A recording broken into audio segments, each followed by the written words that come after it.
என்ன கேரக்டராக இருந்தாலும் அதை ரொம்ப பர்ஃபெக்டாக பேலன்ஸ் பண்ணி அதை வந்து ஸ்க்ரீனில் அழகாக போர்ட்ரே பண்ணி ஜஸ்டிஃபை பண்ணும் விதமான வெகு சில ஆக்டர்ஸில் தமிழ் சினிமாவில் இவரும் ஒருத்தருங்கிறதுல எந்த சந்தேகமும் இல்லை. அண்ட் டீசல் படம் வரும்போது இவரோட லீக் வந்து வேற மாதிரி மாறப்போகுதுங்கிறதுலையும் எந்த சந்தேகமும் இல்லை.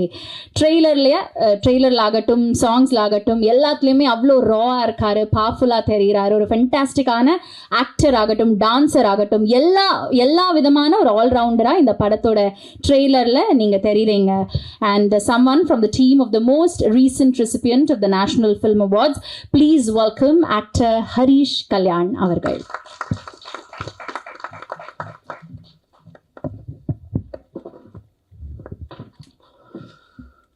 எல்லாம் வல்ல இறைவனுக்கு நன்றி. எங்கள் அழைப்பை ஏற்று இங்கே வந்திருக்கக்கூடிய உங்கள் எல்லாருக்கும் நன்றி. மேடையில் இருக்கிற என்னுடைய டீம் எல்லாருக்கும் நன்றி. இங்கே டைரக்டர் படப்படன்னு பேசினார் இல்லையா, கொஞ்சம் அன்ஃபில்டர்டாக பேசிட்டாரு. இங்கே ப்ரொடியூசர் சொல்கிறாரு, ஏதாவது இன்கம் டேக்ஸ் பிரச்சனை வந்துட போகுது, நானே கடன் வாங்கி தான் படம் எடுத்திருக்கேன் அப்படின்னு. ஸோ ரொம்ப கஷ்டப்பட்டு பல அப்டக்கிள்ஸ், பல டிலேஸை தாண்டி அடித்து பிடிச்சி ஒரு மாதிரி கடைசியில் இங்கே வந்திருக்கோம். ரொம்ப சந்தோஷமாக இருக்குது. முதல்ல இந்த மாதிரி ஒரு கதையை என்னால் பண்ண முடியும்னு என் மேலே நம்பிக்கை வச்சு இதை கொடுத்த இயக்குனர் சண்முகம் சாருக்கு என்னுடைய நன்றியை தெரிவிச்சுக்கிறேன். இந்த பையன், அதாவது என்ன தான் சொல்கிறேன், ஒரு பாய் நெக்ஸ்ட் டோர், ஒரு லவர் பாய், ஒரு ஆங்கிரி யங் மேன், இந்த மாதிரி படங்கள்லாம் பண்ணிகிட்டு இருந்தீங்க. ஸோ திடீர்னு ஒரு ஆக்ஷன், இது உங்களுக்கு ஓகேயா, செட் ஆகுமா அப்படின்ற மாதிரிலாம் ஒரு சில பேர் கேட்டிருந்தாங்க.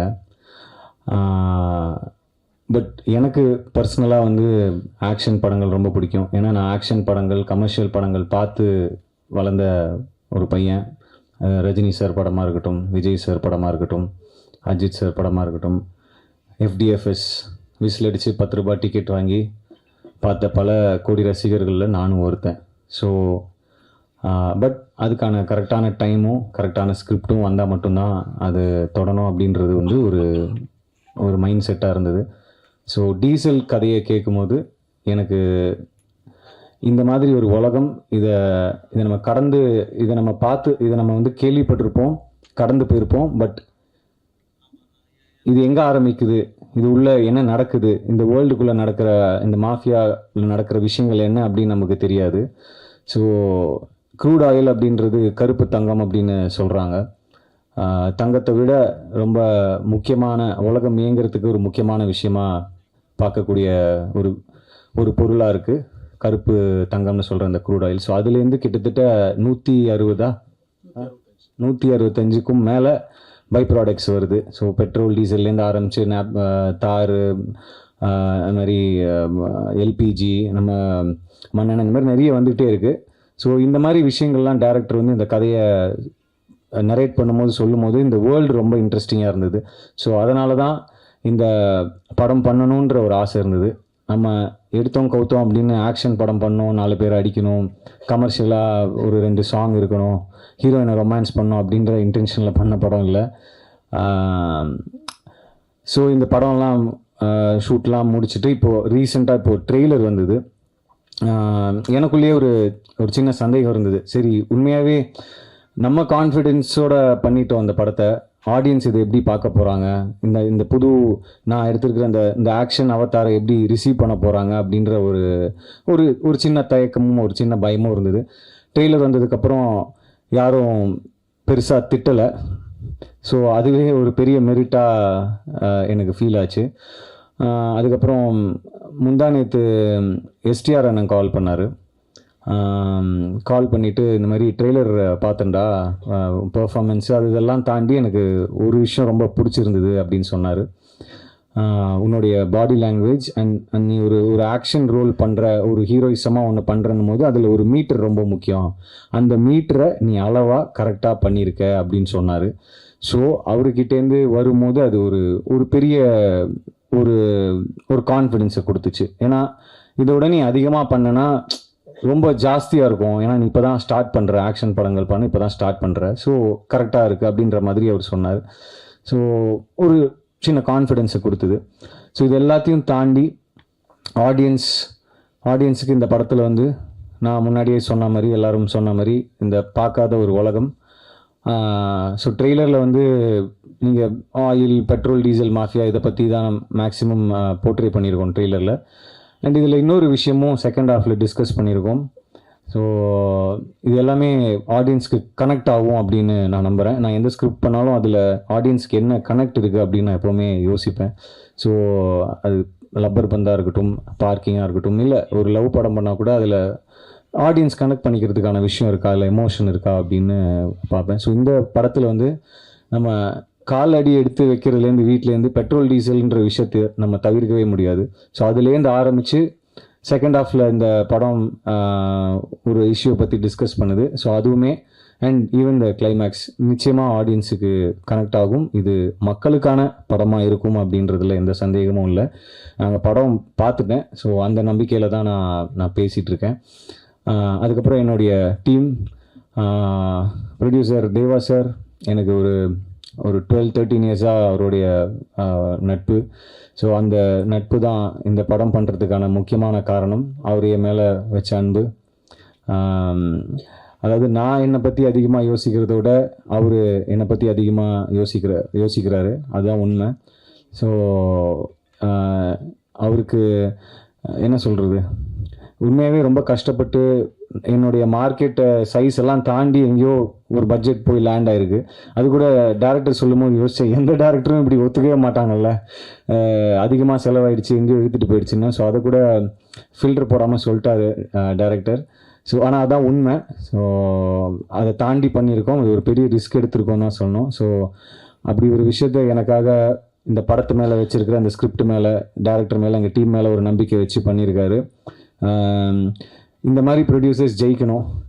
கண்டிப்பாக சார் நீங்கள் ஜெயிப்பீங்க அப்படின்னு நான் நம்புகிறேன். நீங்கள் சினிமா எவ்வளோ நேசிக்கிறீங்கன்னு எனக்கு கண்டிப்பாக தெரியும். நான் கிட்டேருந்து பார்த்துருக்கேன். மனுஷனுக்கு சாப்பாடு, தூக்கம், காற்று, தண்ணி இதெல்லாம் முக்கியம்னுவாங்க. அது எல்லாத்துலேயுமே அவருக்கு சினிமா கலந்துருக்கு அப்படின்னு தான் நான் நினைக்கிறேன். ஏன்னா எப்போவுமே நம்ம பண்ணுற படமாக இருக்கட்டும், இந்த படமாக இருக்கட்டும், இதுக்கு முன்னாடி நாங்கள் பண்ணுற படங்களாக இருக்கட்டும், இதை பற்றி நாங்கள் பேசிகிட்டே இருப்பார். ஸோ அந்த சினிமா நிச்சயமாக அவங்கள கைவிடாதுன்னு நான் நம்புகிறேன் தேவா சார். அதுக்கு உதாரணமாக இப்போது ஒரு படம் லோகான்னு ஒரு படம் வந்தது. ஸோ உண்மையாகவே அது ஒரு பெரிய கான்ஃபிடென்ஸை கொடுத்தது.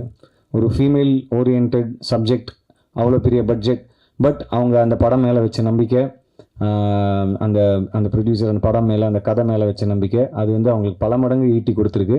தயவு செஞ்சு நான் இந்த படத்தையும் அந்த படத்தையும் கம்பேர் பண்ணுறேன்றது மட்டும் தம்ப்நெயிலாக போட்டுறாதீங்க. நான் சொன்னது ஒரு எமோஷன், நான் சொன்னது அந்த ஸ்கேல், நான் சொன்னது அந்த ஒரு mind set as a producer தான் சொல்ல வரேன். ஸோ அந்த மாதிரி நிச்சயமாக சார் சினிமா அவங்கள நான் சொன்ன மாதிரி கைவிடாது. அண்ட் ஆடியன்ஸும் இது வரவேற்பாங்க. இந்த படம் மட்டும் இல்லை, நீங்கள் அடுத்தடுத்து தயாரிக்க போகிற மற்ற படங்களுக்கும் சரி.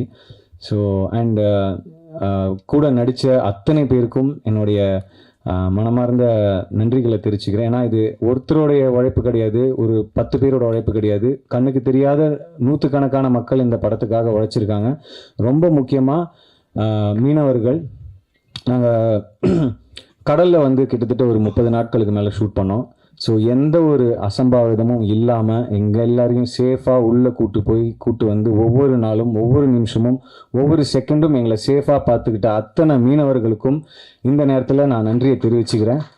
ஏன்னா அவ்வளோ ஈஸி கிடையாது உள்ளே போய் ஷூட் பண்ணிட்டு வருது. அண்ட் அதுவும் அவங்களோட ஹெல்ப் இல்லாமல் நம்ம ஃபர்ஸ்ட் ஆஃப் ஆல் உள்ளே போக முடியாது. அவங்களுக்கு தான் தெரியும் அந்த காற்று வாட்டத்துக்கு எப்படி போக முடியும், எந்த இடத்துல நிற்கணும், எந்த இடத்துல ஆங்கர் போடணும். ஸோ இந்த மாதிரி விஷயங்கள் எல்லாமே எங்களுக்கு சேஃபாக பண்ணி கொடுத்தாங்க. ஸோ அவங்களுக்கு நன்றியை தெரிவிச்சுக்கிறேன். அப்புறம் எடிட்டர், எனக்கு தெரிஞ்சு கடைசி 2 வருஷமாக அவருக்கு சிவராத்திரி தான் நினைக்கிறேன். அவர் தூங்கியிருக்காரா, சரியாக தூங்கினாரா கூட எனக்கு தெரியல. ஏன்னா எப்போதுமே ஏதாவது ஃபுட்டேஜ் வந்துகிட்டே இருக்கும், அதை எடிட் பண்ணிகிட்டு இருப்பாங்க, இப்படி வைப்பாங்க, அப்படி வைப்பாங்க, இதை பண்ணுவாங்க, அதை பண்ணுவாங்க. அவ்வளோ ஹார்ட் ஒர்க் போட்டிருக்காரு. அப்புறம் Dibu brother thank you for beer song, Dilvaraja, Aaruyire, entire album and ஒரு பயங்கர பவர்ஃபுல்லான ஒரு ரீரெக்கார்டிங் ஸ்கோர் கொடுத்துருக்கீங்க. அண்ட் நான் திபு இப்போது கீழே உட்காந்துருக்கும்போது சொன்னார், இவங்க ஹோஸ்ட் பண்ணவங்க வந்து திபு நைனன் தாமஸ் அப்படின்னு சொல்லும்போது, ஐயோ என் பேரை தப்பாக சொல்கிறாங்க, ப்ரொனவுன்ஸ் தப்பாக பண்ணுறாங்க அப்படின்னு சொன்னார். ஸோ அப்போ தான் நான் சொன்னேன், ப்ரோ ரொம்ப பெருசாக இருக்குது ப்ரோ, வேறு ஏதாவது ஷார்ட்டா அப்படின்னு. டிஎன்டி நல்லா இருக்கா ப்ரோ அப்படின்னு கேட்டேன். டிஎன்டினா இல்லை ப்ரோ, இந்த டிஎன்டின்னு சொல்லுவாங்களே எக்ஸ்ப்ளோசிவ், அந்த மாதிரி டிஎன்டி அப்படி வச்சுக்குவாங்க ப்ரோ அப்படின்னு சொன்னேன். So brother thank you. அப்புறம் கூட நடித்த பிரேமண்ணா, வினய் பிரதர், ஜார்ஜ் அண்ணன், Vivek Prasanna brother, Deena brother, art director Rembon sir, cameraman Richard sir. Already உங்களை பற்றி சொல்லிட்டாங்க, நீங்கள் புயல் மாதிரி வந்தீங்க சார். ஏன்னா எம்எஸ் பிரபு சார் ஷூட் பண்ணிட்டு இருக்கும்போது அவருக்கு அந்த டேட்ஸ் கிளாஷ் ஆனதுனால ரிச்சர்ட் சார் வந்தாங்க. செம்ம ஃபாஸ்ட்டுங்க, செம்ம ஃபாஸ்ட்டு. அதாவது ஆல்ரெடி டேரக்டர் படப்படான்னு இருப்பார், அதுக்கு மேலே ஃபாஸ்ட்டாக இருந்தார் அவர். ஸோ ஆனால் அது என்ன நம்ம நினச்சோமோ அதை நம்ம அந்த குறிப்பிட்ட டைமில் சூப்பராக எங்களுக்காக ஷூட் பண்ணி கொடுத்ததுக்கு ரொம்ப நன்றி ரிச்சர்ட் சார். அண்ட் எம்எஸ் பிரபு சாருக்கும் இந்த நேரத்தில் நன்றியை தெரிவிச்சுக்கிறேன். அப்புறம் படத்தில் வேறு யார் விட்டேன், ரிஷி பிரதர், அப்புறம் எஸ்பி சினிமாஸ். இவ்வளோ பெரிய என்னடா அவங்க இவ்வளோ பெரிய பட்ஜெட்டுன்னு சொல்கிறாங்களேன்னு, ஏதோ நாங்கள் ஏதோ ரொம்ப அப்படின்லாம் இல்லை, நம்ம ஸ்கேலுக்கு அது பெரிய பட்ஜெட், ஸோ அதனால தான் பெரிய பட்ஜெட்டுன்னு சொல்கிறோம். ஸோ இந்த மாதிரி ஒரு படத்தை ஹேண்டில் பண்ணும்போது முக்கியமாக க்ரௌடு சீக்வன்சஸ்லாம் இருக்கும்போது நிறைய tanker loris, fishermen, launch, boat, கடல் அப்படின்னும் போது அதை கோஆர்டினேட் பண்ணி அதை செட் பண்ணி அதை அசம்பிள் பண்ணுறது ஒரு ஈஸியான ஒர்க் இல்லை. ஸோ எஸ்பி சினிமாஸ் அந்த ப்ரொடக்ஷனை பார்த்துக்கிட்டாங்க, எந்த ஒரு கவலையும் இல்லாமல் நாங்கள் தைரியமாக ஷூட் பண்ண முடிஞ்சதுன்னா அதுக்கு காரணம் எஸ்பி சினிமா, சங்கர் சார், அப்புறம் அவங்களுடைய டீம், கிஷோர் சார், ஜெய், இந்த மாதிரி நிறைய பேர் சொல்லணும். நான் டேரக்டர் ஐ திங்க் கிட்டத்தட்ட இந்த எட்டி பார்ப்பாங்கல்ல ஃப்ரேமில், அவரை தவிர எல்லாருக்குமே தேங்க்ஸ் சொல்லிட்டாருன்னு நினைக்கிறேன். ஸோ அவ்வளோ பெரிய லிஸ்ட்டு சொல்லிட்டீங்க. ஸோ அதுதான் இது ஒரு முயற்சி. இந்த படம் ப்ரெஸ், மீடியா, எல்லா படத்துக்கும் எனக்கு பெரிய ஆதரவு கொடுத்துருக்கீங்க. இந்த படத்துக்கும் உங்களுடைய ஆதரவு இருக்கும். இன்னும் ஒரு சில நாட்கள் தான் இருக்குது. ஸோ அந்த நேரத்தில் நம்ம என்ன சொல்லுவோம், இதுக்கு மேலே எல்லாம் அவன் தான் பார்த்துப்பான் அப்படின்ற மாதிரி, இதுக்கு மேலே எல்லாம் நீங்கள் தான் பார்த்துக்கணும், நீங்கள் தான் ஆடியன்ஸ்கிட்ட கொண்டு போய் சேர்க்கணும் இந்த படத்தை. அண்ட் தீபாவளி ரேஸில் வர்றதுக்கு காரணம் என்ன? காரணம்லாம் இல்லை சார், பெரிய பட்ஜெட், லீவ் டைம், எல்லா படத்துக்கும் ஒரு டெஸ்டினி இருக்கும். அந்தந்த படம் அந்தந்த டெஸ்டினியை தேடி அதுவே ஒரு இடத்துக்கு வந்து நிற்கும்னு சொல்லுவாங்க. எப்படி இந்த படம் ஒரு பட்ஜெட்டில் ஆரம்பித்து ஒரு பட்ஜெட்டுக்கு வந்ததோ, இந்த படத்துக்குள்ளே எப்படி மற்ற நிறைய விஷயங்கள் உள்ளே வந்ததோ, அந்த மாதிரி தான். ஸோ போட்டியாக நினச்சா போட்டி இல்லை, இவங்கெல்லாம் என்ன அப்படின்னு நினச்சாலும் பிரச்சனை இல்லை. 17ஆம் தேதி படம் ரிலீஸ் ஆகுது. ஆடியன்ஸ் கண்டிப்பாக சப்போர்ட் பண்ணுவாங்கன்னு நான் நம்புகிறேன். எனக்கு எப்போவுமே உங்களுடைய அன்பும் ஆதரவும் இருந்திருக்கு. ஸோ அது தொடர்ந்து இருக்கும், இந்த படத்துக்கும் சரி, அடுத்து வர படங்களுக்கும் சரி. அண்ட் நானும் நிச்சயமாக ரொம்ப கான்ஷியஸாக நல்ல படங்கள், நல்ல கதாபாத்திரங்கள் சூஸ் பண்ணி பண்ணணுன்றது தான் என்னோடய ஆசை. ஸோ கண்டிப்பாக அதுக்கான இயக்குனர்களும் தயாரிப்பாளர்களும் வருவாங்க. அதான். ஸோ ஒரே ஒரு விஷயம் தான் என்னென்னா, எடுக்கிற முயற்சிகள் சில நேரம் தோற்றுருக்கலாம், சில நேரம் பெருசாக ஜெயிச்சிருக்கலாம். ஆனால் அந்த முயற்சி எடுத்தவன் வந்து எப்போவுமே அடுத்தடுத்த கட்டத்துக்கு போவான்றது எந்த மாற்று கருத்தும் கிடையாது. ஸோ நாங்கள் முயற்சி எடுத்திருக்கோம், முயற்சி எடுப்போம், முயற்சிப்பேன். சப்போர்ட் பண்ணுங்கள். Thank you for all the love. And sorry, Athulya பற்றி சொல்ல மறந்துட்டேன். நிறைய ஹார்ட் ஒர்க் போட்டிருக்காங்க. She is a very sweet person. ஏன்னா அந்த கடலுக்குள்ளெல்லாம் ஷூட்டிங் பண்ணும்போது நம்ம காலையில் ஒரு 7-8 மணிக்கு போனோம்னா திருப்பி ஒரு 3-4 மணி வரைக்கும் கரைக்கு போக முடியாது. ஸோ அந்த மாதிரி நேரத்தில் ஒரு ரொம்ப கஷ்டமாக இருக்கும். பசங்க நம்ம அட்ஜஸ்ட் பண்ணிக்கலாம், பட் அவங்களுக்கு ரொம்ப கஷ்டமாக இருக்கும். அந்த மாதிரி பல விஷயங்களை அட்ஜஸ்ட் பண்ணிக்கிட்டு ரொம்ப கோஆப்ரேட்டிவாக ஷூட் பண்ணதுலேயும் சரி, ஷூட்டிங் ஸ்பாட்டில் நிறைய சேட்டை பண்ணதுலேயும் சரி, ரொம்ப நான் கொஞ்சம் அப்படியே டென்ஷனாகவே இருப்பேன். ஆனால் கூட இருக்கிறவங்க தீனா பிரதர், அப்புறம் தங்கதுரை, இவங்கெல்லாம் தான் கொஞ்சம் ஜோக் அடிச்சுட்டு ஜாலியாக கலாய்ச்சிட்டு அப்போ தான் கொஞ்சம் மூடே மாறும். ஏன்னா இவர் நம்மளை படபடப்பாகவே வச்சுருப்பார் இயக்குனர். என்னடா இது அவரை பற்றி எப்போவுமே கம்ப்ளைண்ட் சொல்கிற மாதிரியே சொல்கிறேன்ல, எப்படின்னா மிக என்ன சொல்கிறது, ரொம்ப எக்ஸ்ட்ரீம்லி ஹார்ட் ஒர்க்கிங் பர்சன். நான் டைலாக் ஷீட் எனக்கு ஒரு நாள் முன்னாடி கொடுப்பாங்க, ஆனால் அடுத்த நாள் வந்து பார்த்தா காலைல உட்காந்து எழுதிட்டு இருப்பாரு ஃபுல் சீன் அடிச்சுட்டு ஃப்ரெஷ்ஷாக. ஐயோ டைலாக் மாற்றுறீங்களா அப்படின்னு. இல்லை கொஞ்சம் தான் அப்படின்னு சொன்னேன். ஒரு 4 பக்கத்து டைலாக் எழுதி வச்சிருப்பாரு. என்னங்க 4 பக்கத்துக்கு எழுதி வச்சுன்னு கேட்டால், இல்லை அது சுருக்கி உங்களுக்கு ஒரு 10 நிமிஷத்தில் கொடுக்குறேன்னு. ஸோ அந்த மாதிரி லாஸ்ட் மினிட் வரைக்கும் அவருடைய ஒர்க், டைலாகாக இருக்கட்டும், சீன் கன்சீவ் பண்ணுற விதமாக இருக்கட்டும், அது ஸ்டேஜ் பண்ணுற விதமாக இருக்கட்டும், அது இருந்துக்கிட்டே இருக்கும். ஸோ அந்த அயராத உழைப்புக்கு கண்டிப்பாக தீனா பிரதர் சொன்ன மாதிரி கைத்தட்டுற மாதிரி ஒன்று பண்ணுங்க, கைத்தட்டுவாங்கன்ற மாதிரி கண்டிப்பாக உங்களுக்கு அந்த கிரெடிட்ஸ் வந்து சேரும்னு நான் நம்புகிறேன். இந்த தீபாவளிக்கு எல்லாரை பற்றியும் சொல்லிட்டேன்னு நினைக்கிறேன். யார் பற்றியாவது மறந்துருந்தேன்னா சாரி. கூட நடித்தவங்க, டெக்னீஷியன்ஸ் எல்லாருக்கும், என்னுடைய டீம், என்னுடைய பர்சனல் டீம் எல்லாருக்குமே நன்றியை தெரிவிச்சுக்கிறேன். மறுபடியும் நீங்கள் எல்லோரும் இங்கே வந்ததுக்கு ரொம்ப ரொம்ப நன்றி. சப்போர்ட் பண்ணுங்கள், உங்களுக்கு பிடிக்கும்னு நாங்கள் நம்புகிறோம். எல்லாருக்கும் என்னுடைய அன்பு மட்டுமே. வணக்கம்.